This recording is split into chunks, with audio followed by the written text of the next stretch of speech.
Donc, pour réaliser cette étude-là, ce qu'on a fait, on a fait appel à un panel de répondants par la compagnie Asking Canadians. On a environ 3005 répondants qui sont au Québec et en Ontario. Et leur âge sont de 35 à 55 ans. Donc, on voulait aller chercher la population qui est en âge de cotiser à ces produits-là. Donc, on focus sur cette classe d'âge-là. Puis là, avant de faire notre expérience avec eux, de leur renseigner comment le REER et le CELI fonctionnent, on va leur demander une foule de questions, donc sur leurs finances personnelles, leurs revenus d'emploi, leur consommation, est-ce qu'ils ont une hypothèque, etc., pour vraiment bâtir un profil pour ces gens-là.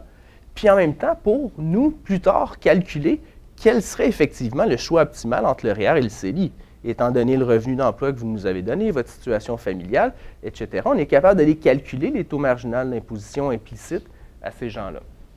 On leur pose des questions de littératie financière. Est-ce que vous comprenez l'inflation? Est-ce que vous comprenez les rendements, le marché boursier? C'est des questions qui sont assez standards dans la littérature et des caractéristiques socio-démographiques. Une fois qu'on a fait ça, on leur passe un petit test qui nous permet, nous, d'éliciter leurs préférences intertemporelles et d'aversion au risque, comme je vous ai mentionné un petit peu déjà. Donc, si vous êtes planificateur financier, vous avez déjà travaillé avec des gens, pensez un petit peu aux tests que vous passez aux gens pour savoir quelle est leur aversion au risque, leur appétit pour le risque. Bien, il existe des façons sophistiquées, économiques de faire ça. C'est essentiellement des choix de loterie. Est-ce que vous aimez mieux une loterie un petit peu plus risquée, un petit peu moins risquée?